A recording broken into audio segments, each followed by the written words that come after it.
Hi, this is Coach Colette, host of the Start Within podcast, and welcome to this week's episode of Financial Fridays.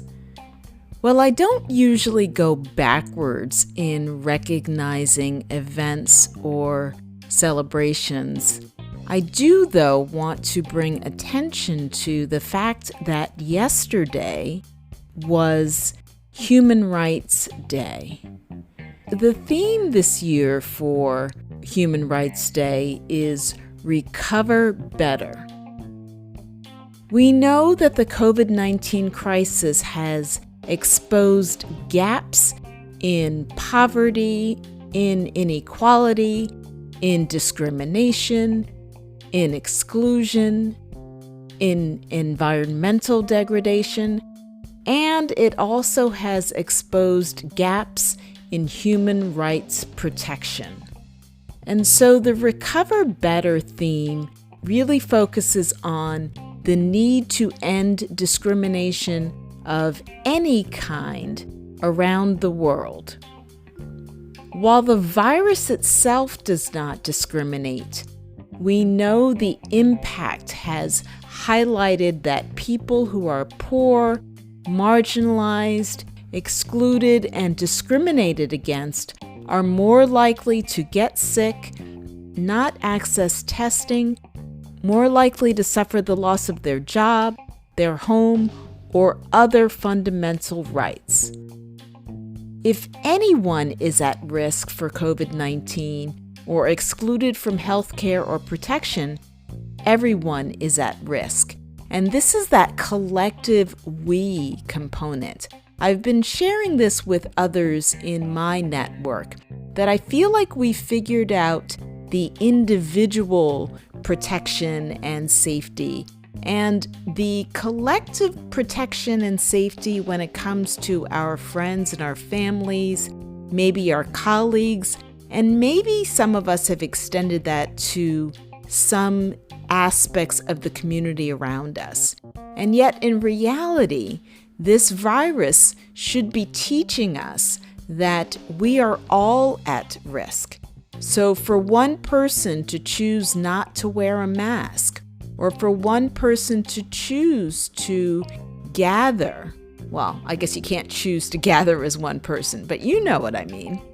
One person's choice can impact so many. And people who are already in vulnerable situations, whose voices have been silenced for other reasons, are more at risk to being harmed by the health, economic, and social impacts of COVID-19. We really need to be looking at how to address inequalities, both in terms of healthcare, in terms of human rights, in terms of worker rights, in terms of all aspects of our social systems. And we want to ensure and encourage that participation in the recovery from COVID-19 reaches all of us, every single one of us, because again, we are all at risk if not everyone is able to fully recover from COVID-19.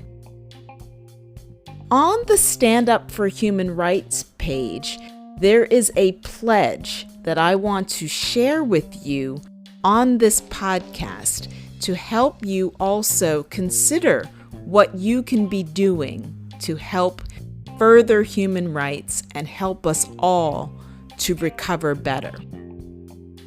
I will respect your rights regardless of who you are. I will uphold your rights even when I disagree with you. When anyone's human rights are denied, everyone's rights are undermined, so I will stand up. I will raise my voice. I will take action. I will use my rights to stand up for your rights. That's all for me for now. Get ready and listen up to today's tip from Singh.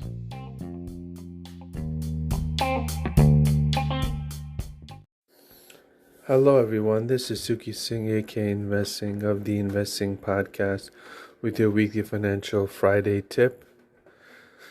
With the holiday season here, now is the time to budget for your presents and all the gifts you're going to give.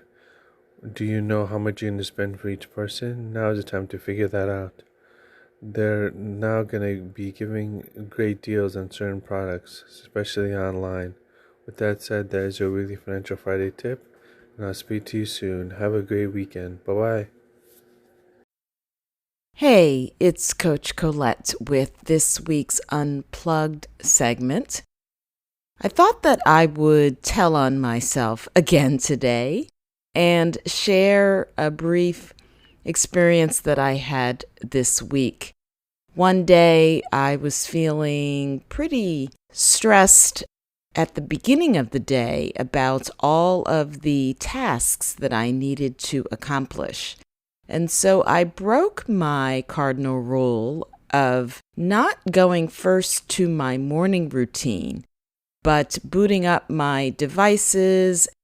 Wanted to get things, set up so that I could jump right into work after my morning ritual. And sure enough, wouldn't you know, when I booted up one of my devices, one of the programs stopped responding. And then I had to do Task Manager. And it was in the middle of doing all of that where I had the aha moment, which was, you're doing this before your morning ritual. And so I had a little chuckle because I felt like perhaps the universe gave me this experience as a reminder of the fact that I was not putting myself first. I share this with you because I like to be transparent about myself, my personal growth journey, my mindfulness journey, my EFT tapping journey. I want to share all of these experiences with you because I want you to know that regardless of how long you may be involved with or engaged with a practice, that you can still have moments of growth and self-discovery.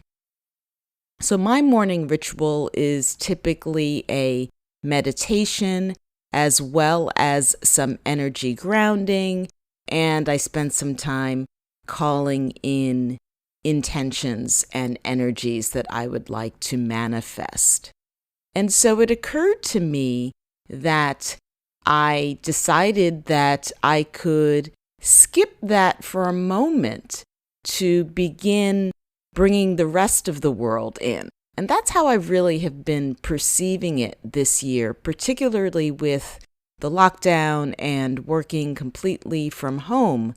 I view the moment that I turn on devices and start going onto social media and start opening emails as me letting the world into my space. And so on this day, I began to do that before grounding myself, before giving myself my me time. So it prompted me to wonder, do you have a morning ritual? Do you give yourself any amount of time at the start of the day that is just for you? It can be as short or as long as you feel you can have at this moment in time. Mine lasts probably for anywhere between 30 and 40 minutes, depending on how much grounding I feel like I need to do. But that's not how I started. I did not start with 40 minutes. I worked my way up to 40 minutes. And the other question to consider as we continue to ponder and reflect on 2020 and ease into our planning for the new year, how many times this year have you put others before yourself? And I don't mean that in a judgmental way. Again, whenever I ask these reflection questions, I'm asking them to allow yourself to find and realize moments of clarity or moments of discovery. In this year, there might have been times where you did do that. And it's not about judging yourself. It's not about berating yourself. It's about perhaps exploring what were those moments? What were those instances? And are there ways that you might make different choices in the future? So you can think about it. When we think about the wheel of life, we can think about health, which includes self-care. So, how were you with self-care in 2020? What habits did you practice? What habits did you let go of? What habits kind of fell to the wayside? And are there self-care habits that you would like to pick up or take up or sustain as we consider moving into the new year?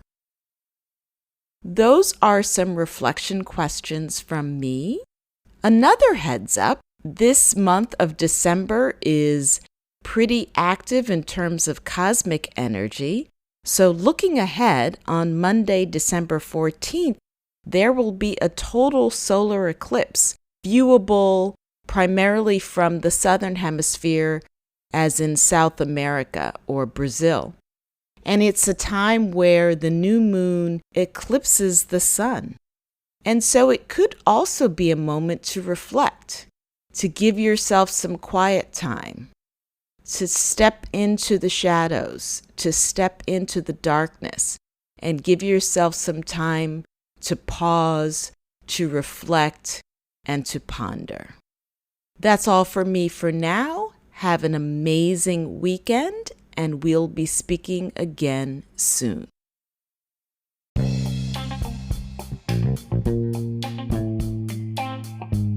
So what is your takeaway from this week's Financial Friday segment? What might you do differently around your money and your mindset? For more financial advice, you can check out Suki's podcast, Invest Singh, where I also share tips on his Wellness Wednesdays segment. If you enjoyed this episode and haven't already subscribed, you can do so on Spotify, Apple Podcasts, or wherever you like to listen. You can also connect with me on Instagram at Coach_Colette for more inspiration on personal growth and wellness. Tune in next Friday for another episode and get ready to start within to finish strong.